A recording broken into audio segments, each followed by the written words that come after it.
Parábola é algo com muita frequência, a gente usa a fórmula resolvente nela, né? Com certeza você lembra dela. Mas aqui ele está pedindo uma coisa muito mais simples, olha só. Ele quer saber o comportamento da função quando x se aproxima de 2. Certo? Sim. O que vai acontecer com o valor do y quando o x tende a 2? Bem, veja que ele não está perguntando qual é o valor da função quando o x tende a 2. Quer dizer, quando o x é igual a 2. Ele quer saber o valor quando o x tende a 2. Ou seja, valores próximos de 2. Sim. Então, isso se chama tendência. E olha só o que a gente repara aqui. Que quanto mais próximo de 2 o valor do x, mais próximo de 3 vai ficando a nossa resposta. Tanto pela esquerda, ou seja, valores menores que 2, quanto pela direita, valores maiores. Então, eles vão se aproximando de 3, cada vez mais próximo de 3. Portanto, a gente pode dizer, então, que o limite dessa função, quando x tende a 2, é 3. A função tende a 3. Ok? Certo. Que é o que a gente repara aqui quando a gente olha o gráfico, né? Olha só.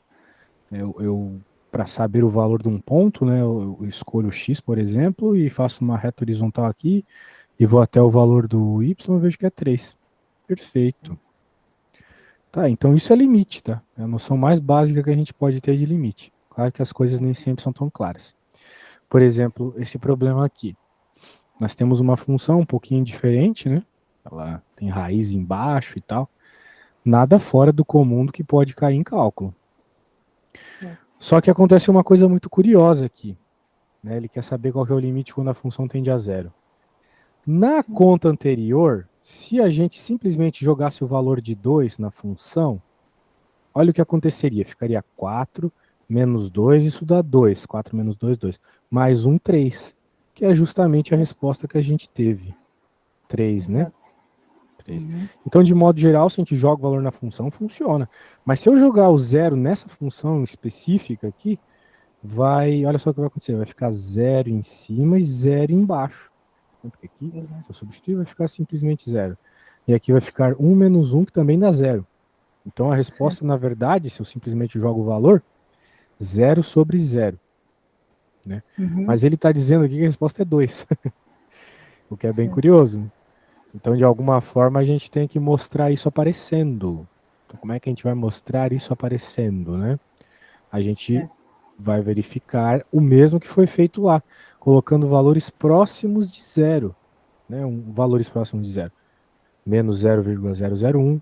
Aqui tem mais um 0. Ó. Menos 0,0001 e assim vai. Quanto mais próximo de 0 eu vou colocando, mais próximo de 2 vai ficando a resposta. Tanto pela esquerda quanto pela direita.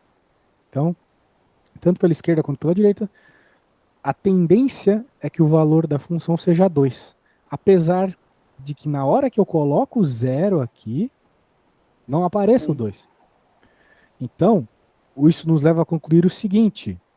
Quando estamos estudando limites, o que importa é a tendência, não o valor da função definida no ponto. Até aí, tudo bem?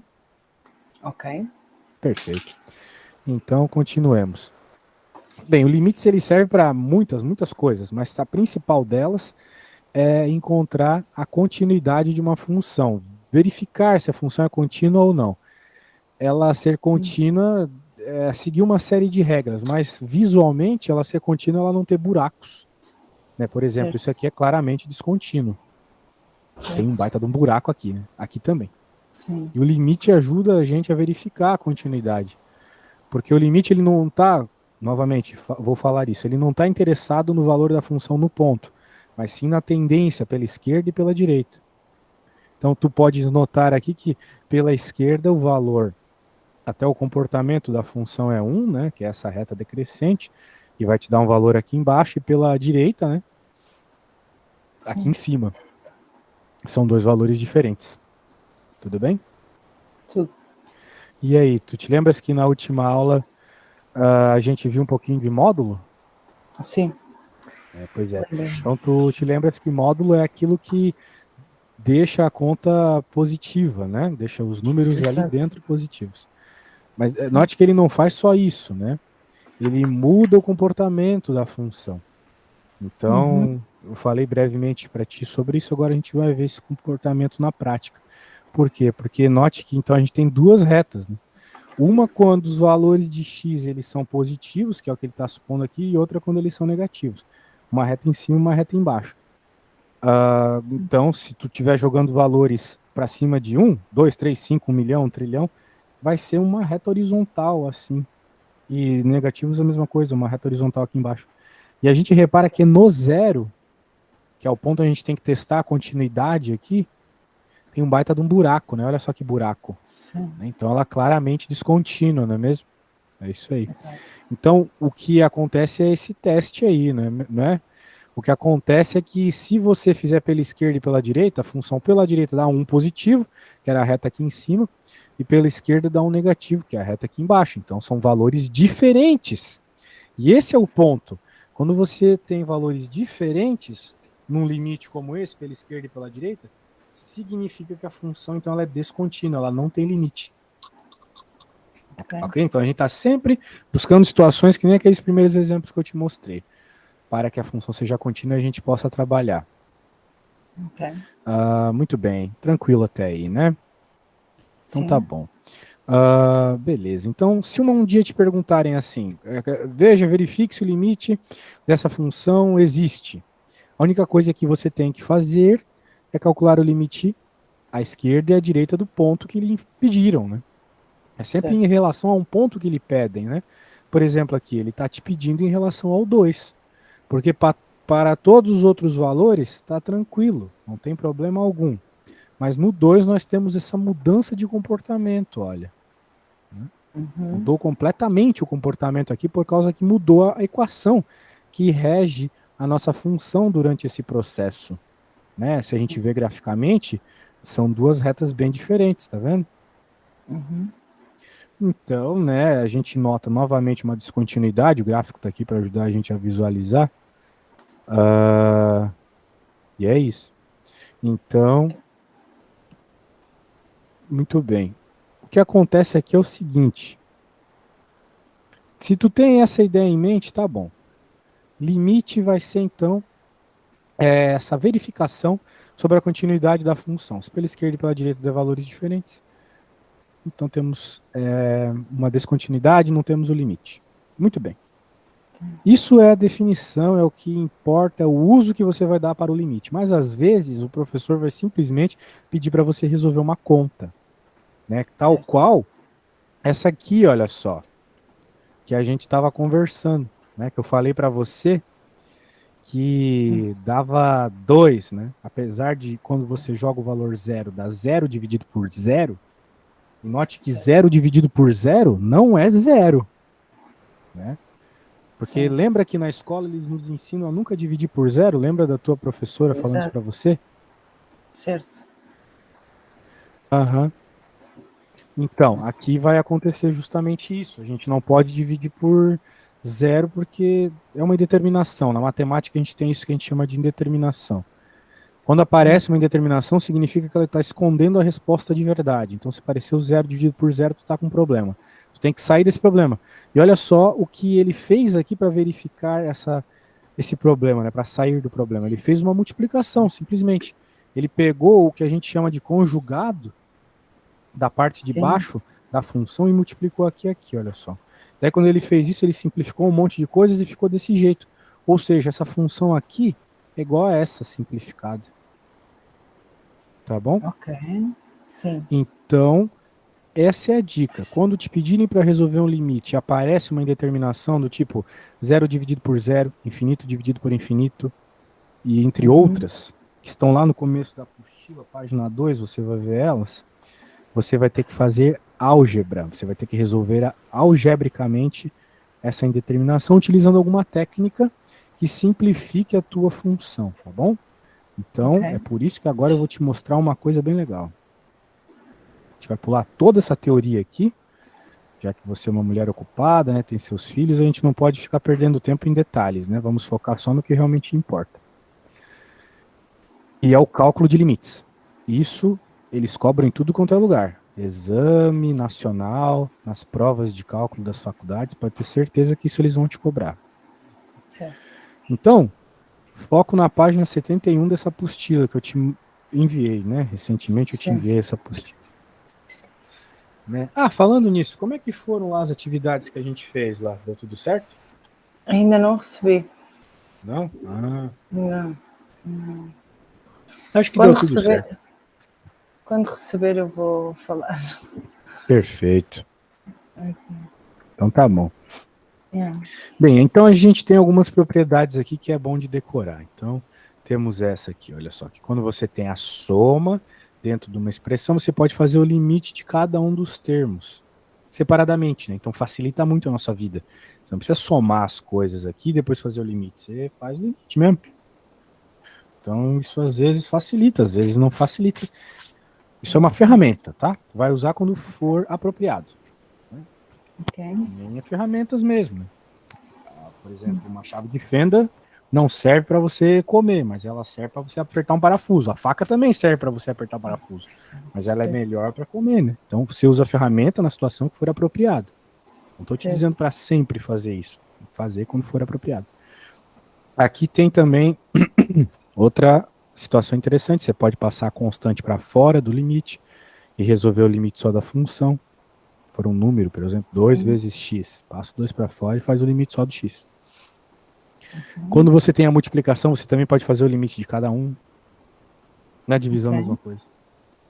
Se você tem uma situação como essa aqui, ó, de uma função elevada a um número, você pode também fazer o limite só da função e depois que você resolver o limite da função, que você aplica a potência. Então, facilita demais isso aqui. Tem uma outra série de coisas interessantes aqui, que são propriedades, assim, bem autoevidentes. Mas, de toda forma, é bom saber que elas existem. Muito bem. Então, agora, nós temos o cálculo de limites, né? Vamos utilizar aquelas propriedades, mais algumas regras algébricas, para chegar a algumas respostas. Só vai precisar fazer o que eu vou passar agora quando aparecer esses casos aqui. Mas, novamente, esses casos são muito frequentes, muito. Então, se precisar dividir por zero, como apareceu agora há pouco, infinito por infinito, zero vezes infinito, você está de frente a indeterminações. Certo. Porque não tem como saber qual é a resposta de zero por zero. Porque na escola eles ensinam pra gente que zero dividido por qualquer número é zero, né? Tipo, zero dividido por 5, zero. Só que qualquer número dividido por zero não pode, né? A professora fala que não pode porque na prática dá infinito. Então uma resposta está dando zero, outra está dando infinito. Não faz sentido. Quando a gente faz uma conta, tem que ter uma resposta só. Então todas essas contas aqui passam por esse problema, né? Todo número vezes infinito é infinito, mas todo número vezes zero é zero. Então, determinação. Certo. Por aí vai. Então é bem interessante isso, tá? Depois você pode dar uma olhadinha na apostila, página 72. Agora vamos ver este problema aqui. Olha só. Geralmente, as indeterminações aparecem quando temos divisões, frações, né? Nesse caso aqui, a gente não tem nenhuma divisão, não tem nenhuma fração, não tem nenhum problema. Podemos colocar esse 8 no x tranquilamente. Então aqui não temos maiores problemas. Portanto, toda vez que aparecer um limite para você, você primeiro substitui o valor para verificar se realmente aparece uma indeterminação ou não. Portanto, neste caso aqui, né, só substituir pelo 8, mas ele vai mostrando a aplicação das várias propriedades que a gente viu agora há pouco. Olha só, ele passou o 3 para fora, aquela propriedade de tirar o limite. Ele passou o limite para dentro da raiz, também tem essa propriedade lá. Aqui temos uma multiplicação de funções, limite de cada uma delas. E foi resolvendo aqui, cada um por um. E chegou nessa resposta, que não tem nenhum problema, isso aí é um número normal, como qualquer um. Então tá bom. Beleza? Tá. Então vamos lá. Agora vamos para um caso muito mais interessante. É esse aqui. Olha só o que está acontecendo, né? Você tem números aqui, né? Tem uma função e quando você joga o limite aqui, dá 0 sobre 0. Então temos uma indeterminação. Alguma coisa está acontecendo aqui problemática, né? A gente tem que tirar isso. A gente não tem um gráfico para ver qual vai ser o comportamento, né? E ficar jogando números muito próximos de -3 também é algo trabalhoso e não prova nada. Aquilo ali era só para ter uma noção intuitiva, né? Aquilo que eu lhe mostrei lá em cima. Normalmente os professores querem que a gente prove matematicamente as coisas, né? Então a gente tem que provar matematicamente o resultado aqui. O que, que vai dar de resultado, né? Muito bem.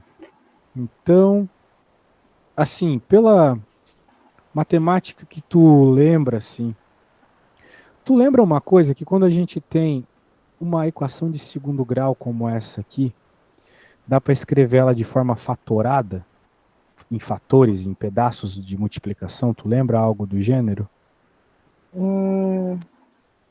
Acho que sim. Não Pois tenho bem é. certeza. As equações de segundo grau, na verdade, qualquer polinômio, ele pode ser escrito como a multiplicação de fatores, caso esse polinômio tenha raízes, né? E aí as coisas começam a ficar claras, como tudo faz muito sentido no cálculo, olha só. O -3 é uma raiz do de baixo, porque deu zero embaixo. E também é uma raiz do de cima, porque deu zero em cima. Né? Zerou. E a gente sabe que quando a gente joga valores e zera, a gente está lidando com raízes. Né? A gente faz a fórmula resolvente justamente para isso. Para encontrar os valores que zeram as equações. É para isso que tu aprende a fórmula resolvente na escola. Ok? Encontrar os valores que zeram essa equação de segundo grau. Agora, qual é a ideia, então, aqui por trás? Se tu te lembras que é possível escrever isso aqui de forma fatorada, você pode ter certeza. Vai ter um fator aqui em cima igual o que está aqui embaixo. Afinal de contas, foi o mesmo número que zerou tanto em cima quanto embaixo. Certo. Então, quando aparecer uma situação como essa, e eu já vou te pedir para fazer um exercício parecido com isso, para fixar as coisas que a gente está aprendendo aqui, Exato. o que você vai ter que fazer é resolver a fórmula resolvente para poder fatorar o polinômio de cima. E assim simplificar um dos termos com o de baixo. Olha só como é simples. Fazendo a fórmula resolvente do de cima, daí eu não sei se tu lembra do passo a passo, é meio longo, né? Sim. É bem longo fazer a fórmula resolvente, mas eu te lembro se houver maiores problemas. Okay. A gente encontra que as duas raízes aqui são -3 e mais 2. Né? A gente aprende também lá no colégio, né, que quando temos as raízes, a gente, para fatorar, deve trocar o sinal. Então, se uma das raízes é -3, aqui vem com o sinal trocado, mais 3. Se uma das raízes é mais 2, vem com o sinal trocado, -2. Okay. Então, você simplifica, corta em cima e embaixo e dá... Bem, se cortou em cima e embaixo, olha só que maravilha acabou de acontecer. A indeterminação sumiu, porque o zero da parte de baixo não vai mais existir, porque, bem, não existe mais parte embaixo. Né? Olha só. Exato. Cortou, cortou. E agora não há problema algum de substituir o -3 aqui. Certo. Então a gente encontra que o limite dessa função não é 0 sobre 0, é, na verdade, -5. Legal, né? Então Certo. veja que essa é uma das técnicas mais simples de resolução de limite que a gente tem. Né? Novamente, né? Esse aqui é o conteúdo, sei lá, depois de umas, não sei, 20 horas de aula numa faculdade normal, né, de cálculo. Então é natural que tu se sinta um pouco perdida, mas é por isso que eu vou te pedir para fazer uma conta ou outra, tá? Para se sentir mais fixa. Ok. Então vamos lá.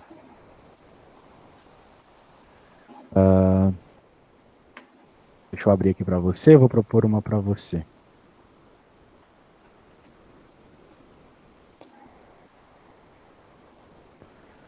Então, quero que tu comece dessa conta que eu vou propor aqui. Vamos lá, limite de x tendendo a 2, x ao quadrado menos 5x mais 6, dividido por x menos 2, tá bom? Ok. Então, tu podes começar. Espera aí, é que não me está a aparecer nada aqui no ecrã. Sério? Não está aparecendo? Sério? Aqui no meu ecrã está aparecendo que está Ok, aparecendo já para você. apareceu. Foi o meu Apareceu? Ah, antivírus. que bom. Esses antivírus. Já tinha acontecido isso uma outra vez na sua aula. Vou verificar isso Certo. eventualmente. De toda forma, eu te mandei no WhatsApp essa conta que eu acabei de te mostrar. Pode ser que isso te ajude, tá? Ok. Caso tu queiras dar uma olhadinha lá, né? Não, está aqui. Ok, então é para eu resolver isto. Aham. Pode começar fazendo a fórmula resolvente da de cima. Ok, fórmula resolvente era. Onde é que isso está? Eu tinha apontado aqui alguns. Bem, eu vou escrever a fórmula resolvente aqui. Eu É acho que é o básico que você precisa. A vezes x ao quadrado, não é isso? Mais E bx isso, temos que verificar mais quem é c. o A, quem é o B e quem é o C. Isso mesmo. Ok, deixa eu só apontar aqui, que é para ficar mais próximo. Mais c. Ok. Ok. Então,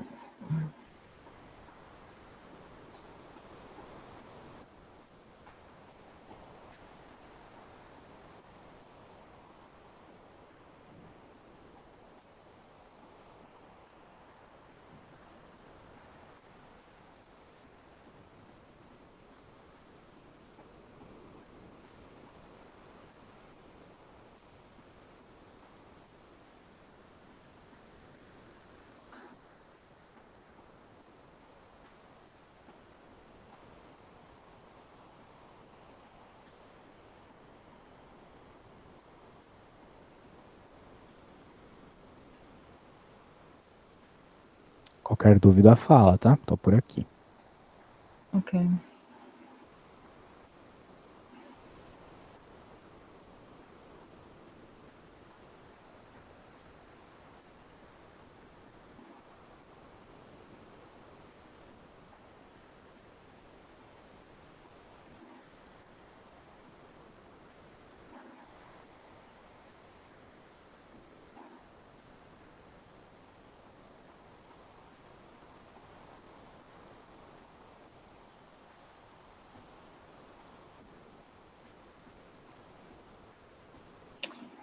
Ok, eu bloqueei aqui.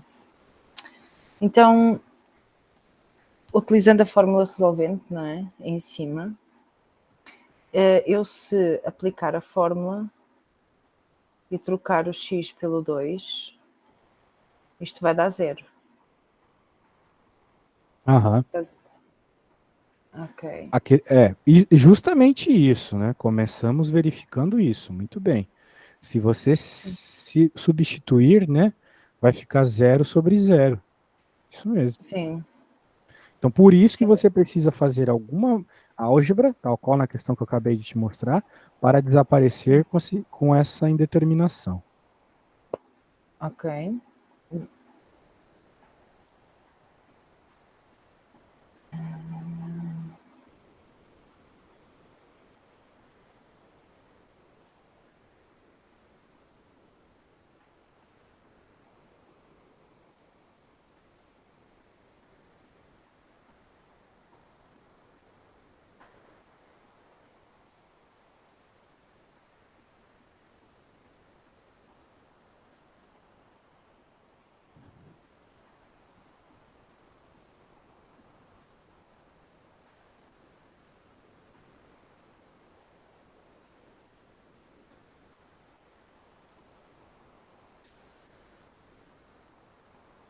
Ok. Então, estou bloqueada, tens que me ajudar. Não consigo. Ah, tu verificou qual que é o valor do A, do B e do C? Então, é assim, o valor do A é 1, do B é -5 e do C é 6. Perfeito. Agora é só fazer essa substituição aqui no delta. Tá aparecendo o determinante aqui para você, né? E sim, o delta, o valor dá-me 1. Delta dá 1? Perfeito. Ah, sim. Você travou porque você não lembra o resto. Agora eu vou colocar o Isso. resto aqui, eu tenho certeza que você vai conseguir.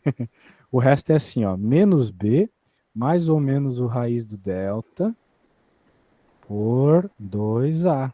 Agora, novamente, é só fazer as substituições e lembrar que você vai ter duas respostas, né? Porque você tem a resposta do positivo e do negativo do raiz do delta. É isso aí. Ok, então o menos b vai ficar 5, porque ele já é negativo, certo? Isso. Ok, então Isso mais ou aí. menos raiz de 1 sobre 2 sobre 2. Então vai ser.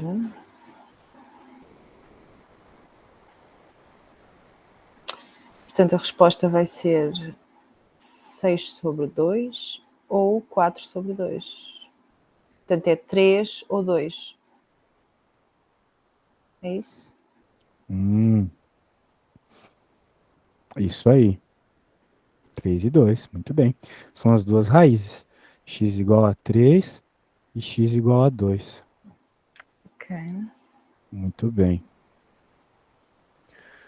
Então, o que vai acontecer é que agora você tem uma coisa que a gente aprende lá no secundário, que é o seguinte: nós podemos reescrever essa equação de segundo grau como a multiplicação de x menos 3 vezes x menos 2. Ok? Ok. Então, olha só o que eu vou fazer. No lugar da nossa equação de segundo grau aqui, eu vou colocar essa multiplicação. Sim, eu tenho certeza porque é uma coisa da matemática, da álgebra, né? Se você encontra as duas Ah, ok. raízes, você pode escrever Já, desse jeito, né? já percebi. Percebeu? Há bocado naquele exercício eu não estava a entender porque é que aparecia o x menos vezes o x. É, E agora já percebi como é que chegaram lá. Ok, ok. isso. É que lá ele simplesmente mostrou a resposta, né? Que a gente teve que fazer a fórmula Sim, resolvente para chegar nela. exato, exato. Daí o que acontece é, olha só que interessante, a gente pode simplificar aqui e aqui. Então, Ok. a nossa equação, ela fica simplesmente, né, o limite, vou até copiar aqui, a gente É está menos resolvendo o 1. limite. E isso vai ficar menos um, porque vai ficar só desse cara aqui. Ou seja, o limite daquela função é menos um. Ok. Perfeito.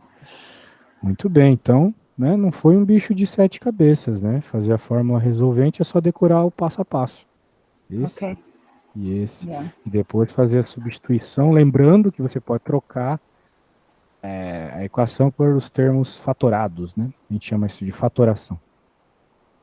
Aí você Ok. simplifica e sai com a indeterminação. Não está mais aparecendo zero sobre zero, agora está aparecendo menos um, que é a resposta de verdade. Que a indeterminação estava escondendo. Tá bom? Ok. Tá. Bem, deixa eu só te mostrar algumas outras coisas aqui que a gente vai focar mais na próxima aula, tá? Ok. Porque agora mais eu tenho outro aluno.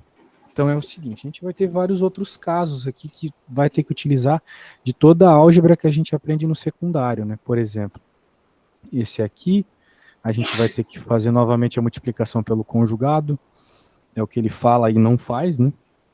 Tipo, ele só mostra que o que vai acontecer. Portanto, na próxima aula, a gente vai desenvolver um monte de conta que tem desse passo para esse. Mas então, sempre vai haver uma forma de você sair da determinação, né? Porque aqui estava aparecendo zero sobre zero. Simplificando fica desse jeito e aqui não há mais indeterminação. Se você joga o zero, vai aparecer um número como resposta. Outra coisa que é muito comum é quando você tem uma situação como essa aqui, onde não tem como multiplicar pelo conjugado. Note que aqui tem raiz na parte de baixo e na de cima. Então, numa situação como essa, é mais interessante fazer uma substituição de variável. Substituição de variável é a coisa que você vai mais fazer no cálculo. Tem muito em derivada, tem integral. Então, aprender isso aqui, nessa parte de limite, ajuda bastante. Vai ter que fazer também divisão de polinômios, uma série de coisas aqui. Essa conta é bem longa. Aqui, quando a gente tem esse caso que dá infinito por infinito, é um caso bem especial, onde a gente pode usar o fato de que qualquer coisa dividido por infinito dá zero. Né? Pensa número, né? Se tu tem 2 euros e quer dividir para a população de Portugal inteira, praticamente todo mundo vai ficar com 0 euros, né? Então, se você divide pelo infinito, vai dar 0. Então, com essa ideia de divisão pelo infinito dá 0, a gente vai resolver aqui também, baseando em simplificação. Perceba que em todos os casos vai ter simplificações, vai ter que cortar, né, dividir algo de cima com algo de baixo. Então, isso é algo que tem que ficar bem claro, né? Bem, vai ter vários outros casos aqui, eu só estou passando, né, para a nossa aula de quinta, beleza? Daí na quinta-feira, Ok. às 10, a gente tem a nossa Certo. próxima aula, tudo bem? A gente pode continuar com Tá cálculos, se ótimo. quiser, a gente vê física. Tá bom. Tá. Então tá bom. Boa noite aí, bom Ok. descanso para você.